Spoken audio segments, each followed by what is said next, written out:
The key clicked in the lock with a cruel finality as Marcus stood in the doorway, his smug grin illuminated by the porch light. "That's it, little sister. Time to find somewhere else to live. My name is Emma Chin, and at 28 years old, I was being locked out of my childhood home by my own brother just days after our father's funeral. The same house where Dad had raised us after Mom died, where every wall held memories I couldn't bear to leave behind. But Marcus didn't care about memories. He only cared about what he could take. "You can't do this," I said, my voice steady despite the anger burning in my chest. "Dad wanted this house split between us. You know that." Marcus laughed, the sound sharp and dismissive. "Really? Because that's not what his will says. Everything's in my name now. The house, the business, all of it. Dad knew you weren't cut out for any of this." I clutched my backpack tighter, the few belongings I'd managed to grab before he changed the locks weighing heavily on my shoulder. "That will is forged and you know it. Dad would never." "Dad would never what?" Marcus cut in, his voice dripping with mock concern. "Leave everything to his successful son instead of his failure of a daughter. Face it, Emma, you're nothing but a disappointment. Always have been." The words stung, but not as much as they used to. I'd spent years listening to Marcus tear me down, watching him manipulate our father with practiced ease. Dad had been sick for months before he passed, barely lucid in his final weeks. It was the perfect opportunity for Marcus to swoop in and change everything in his favor. What my brother didn't know was that I'd been preparing for this moment. For years, I'd watched him scheme and plot, always looking for ways to undermine me. I knew he'd try something like this eventually. I just hadn't expected him to move so quickly after Dad's death. "You really think you've won, don't you?" I asked, meeting his gaze steadily. His smirk widened. "I don't think I know. Now get off my property before I call the police." I turned to leave, but paused at the bottom of the steps. "One more thing, Marcus. Did you ever wonder why Dad insisted on those weekly dinners with his attorney? The ones you were always too busy to attend?" For just a moment, I saw uncertainty flicker across his face. "What are you talking about?" "You'll find out," I said simply, then walked away into the night, leaving him standing in the doorway of what he thought was his victory. What Marcus didn't know, what I'd kept carefully hidden for months, was that those dinners weren't just social calls. They were meetings where Dad, in his more lucid moments, had carefully documented everything. Every transaction Marcus had manipulated, every document he'd altered, every lie he told to turn our father against me. Dad might have been sick, but he wasn't stupid. He'd seen through Marcus's act long before the end. I made my way to my car, parked around the corner where Marcus couldn't see it. As I slid behind the wheel, I pulled out my phone and dialed a familiar number. "Mr. Harrison? It's Emma Chen. I think it's time we move forward with everything." "Are you sure?" The attorney's voice was gentle but firm. "Once we start this process, there's no going back." I thought about Marcus's smug face, about all the years he'd spent trying to destroy me, about how he thought he'd finally won. "I'm sure," I said. "Dad trusted us to handle this the right way. Let's make sure his real wishes are carried out." As I hung up, I couldn't help but smile. Marcus thought he'd left me with nothing. But in reality, he'd just walked right into the trap Dad and I had spent months setting up. He was about to learn that sometimes the people you underestimate are the ones you should fear the most. The next morning, I woke up in my apartment, the one Marcus didn't know about, paid for with money I'd been quietly saving for years. I learned early on not to keep all my eggs in one basket, especially with a brother like Marcus around. My phone was already buzzing with messages from him, each one more demanding than the last. "What did you mean about Dad's dinners? Stop ignoring me and answer your phone. Whatever you think you know, you're wrong." I deleted them all without responding. Let him stew in his uncertainty for a while. He'd spent years making me feel small and worthless. Now it was his turn to wonder what was coming. I made my way to Mr. Harrison's office, where a small team was already gathered. They'd been working behind the scenes for months, gathering evidence, tracking paper trails, building an ironclad case against everything Marcus had done. "Good morning, Emma," Mr. Harrison said, gesturing for me to take a seat. "Are you ready for this?" I nodded, pulling out a thick folder from my bag. Copies of all the documentation Dad and I had collected. "More than ready. What's our first step?" "Well," he said, spreading several documents across his desk, "your father was very thorough in his planning. He knew Marcus would try something like this after he passed, which is why he took such careful precautions. He pointed to a particular document, a true copy of Dad's will, properly notarized and dated just 2 months before his death. This is your father's actual will. The one Marcus filed is a forgery, and we can prove it. I leaned forward, scanning the contents. Everything was there, just as Dad had planned. The house and business were to be split equally between Marcus and me, with specific provisions to prevent either of us from forcing the other out. But that's just the beginning, Mr. Harrison continued, pulling out more papers. We also have evidence of financial fraud. Marcus has been embezzling from the family business for years. Your father suspected it, which is why he started keeping such detailed records. The evidence was damning: fake invoices, doctored books, money transferred to offshore accounts. Marcus had thought he was being clever, but Dad had seen through it all. He'd just been waiting for the right moment to act. So what happens now? I asked, though I already knew the answer. Mr. Harrison smiled grimly. Now we file everything with the court. The forged will, the fraud evidence, all of it. Marcus won't just lose his claim to everything. He'll likely face criminal charges. I sat back in my chair, letting it all sink in. This wasn't just about getting what was rightfully mine anymore. This was about justice, for me, for Dad, for everyone Marcus had ever tried to hurt or control. He's going to fight back, I said quietly. Of course he will, Mr. Harrison agreed. But we have something he doesn't: the truth, and all the evidence to prove it. As if on cue, my phone buzzed again. Another message from Marcus. This one was different though, more desperate. Emma, please. We need to talk. Whatever you think you know, whatever Dad told you, we can work this out. Don't do anything rash. I showed the message to Mr. Harrison, who raised an eyebrow. He's starting to realize he's in trouble. Are you ready for what comes next? This could get ugly. I thought about all the times Marcus had belittled me, all the ways he tried to convince Dad I was worthless, all the years of manipulation and cruelty. I'm ready, I said firmly. Let's show my brother exactly what his worthless little sister is capable of. The next few days were a whirlwind of legal activity. Mr. Harrison's team filed motions contesting the forged will, submitted evidence of Marcus's fraud to the district attorney's office, and began the process of freezing assets to prevent my brother from hiding or moving any more money. Marcus, predictably, didn't take it well. His messages became increasingly frantic, alternating between threats and desperate attempts at reconciliation. You have no idea what you're doing. Please, Emma, let's talk about this. You'll regret this, I promise you that. We're family. Doesn't that mean anything to you? I saved every message but didn't respond. Family had meant something to me once, but Marcus had destroyed that long ago. Now all that mattered was making things right. The first real confrontation came 3 days after I'd left the house. I was leaving Mr. Harrison's office when I saw Marcus waiting by my car, his normally perfectly pressed suit wrinkled, his face twisted with anger. So this is your game, he spat as I approached. You're trying to destroy everything I've built? I almost laughed at that. Everything you've built? You mean everything you've stolen? Everything you've lied about and manipulated to get your way? I did what I had to do, he shouted, taking a step toward me. Dad was weak, sentimental. He would have run the business into the ground trying to be fair to everyone. I made it stronger.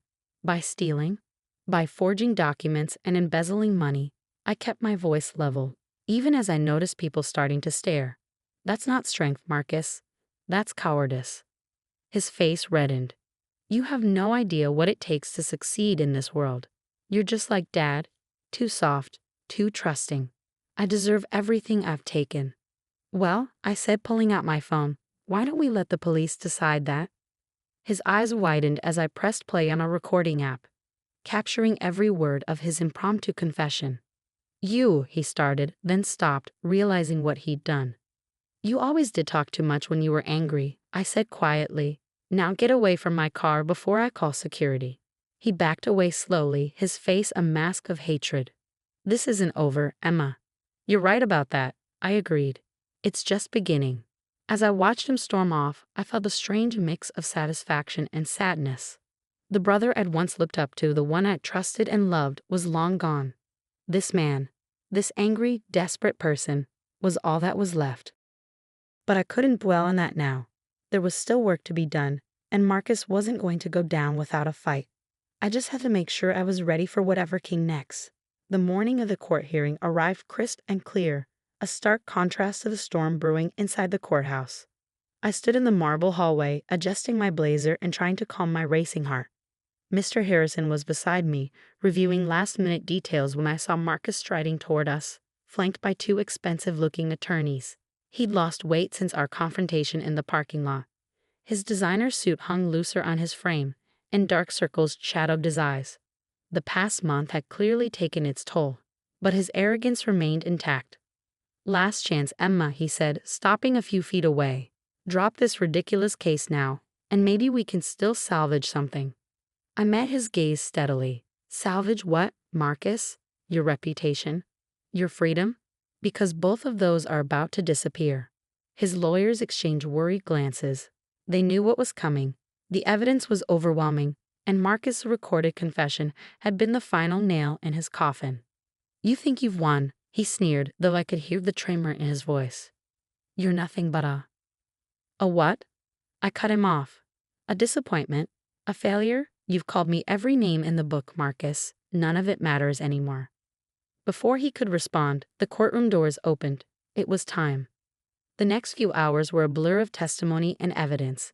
Mr. Harrison presented everything methodically: the forged will, the financial records, the documentation of years of fraud. With each new piece of evidence, I watched Marcus sink lower in his chair, his face growing paler. When they played the recording from the parking lot, he actually flinched. His own words echoed through the courtroom. "I deserve everything I've taken." His lawyers tried to object, to argue that the recording was obtained without consent. But it didn't matter. There was too much other evidence, too many papers with forged signatures, too many doctored financial records. The judge's ruling was decisive. "The will submitted by Marcus Chen is hereby declared fraudulent," she announced, her voice firm.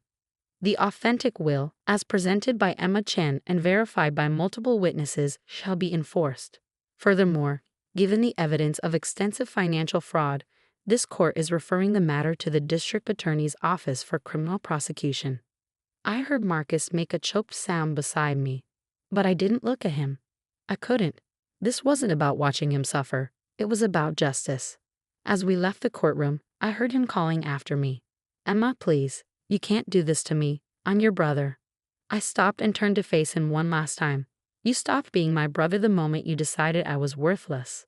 Everything that's happening now, you did this to yourself."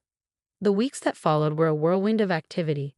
The business had to be audited, assets had to be divided, and the house, our childhood home, had to be dealt with. Marcus was facing criminal charges for the fraud, and his reputation in the business community was shattered. I received countless calls from old family friends and business associates, all expressing shock at Marcus's actions. Many admitted they'd had suspicions over the years but had been too afraid to speak up. His charm and manipulation had fooled a lot of people.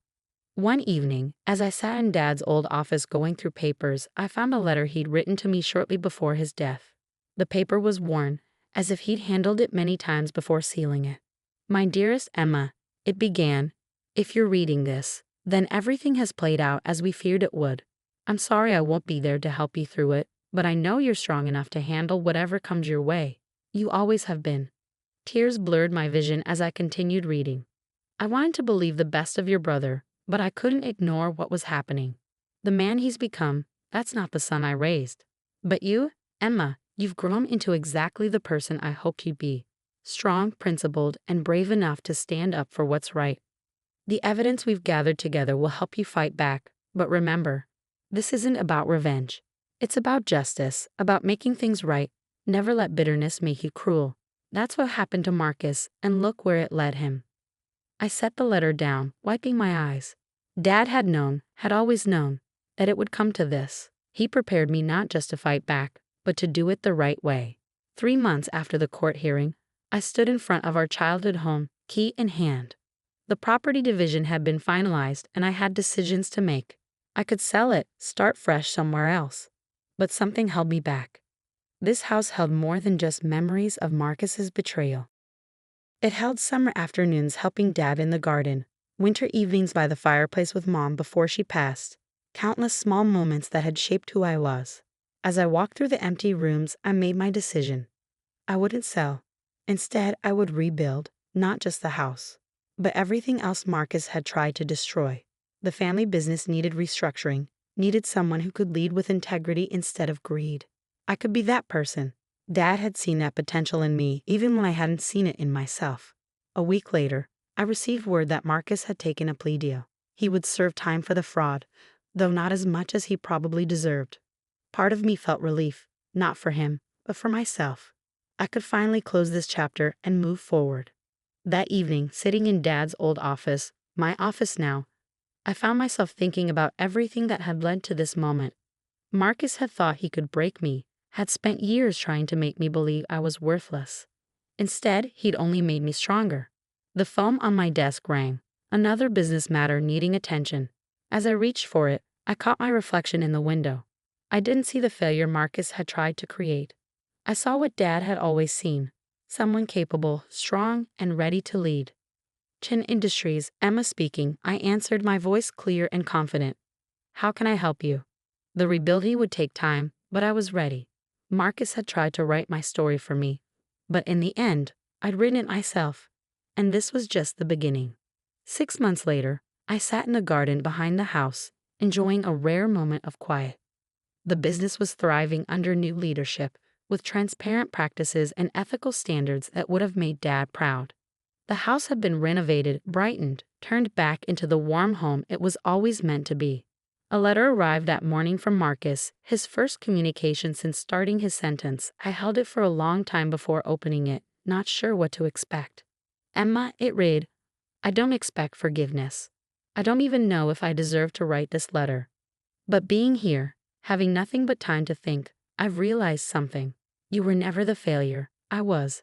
Everything I did, every lie I told, every scheme I created, it was all because I couldn't stand seeing how capable you really were. Dad saw it. He always saw it. And that drove me crazy.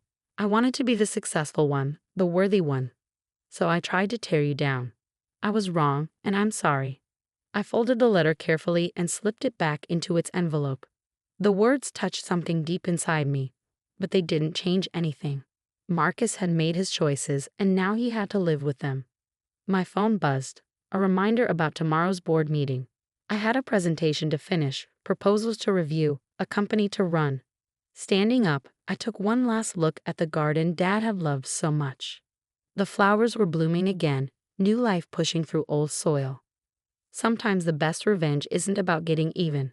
Sometimes it's about proving them wrong by becoming exactly who you were always meant to be.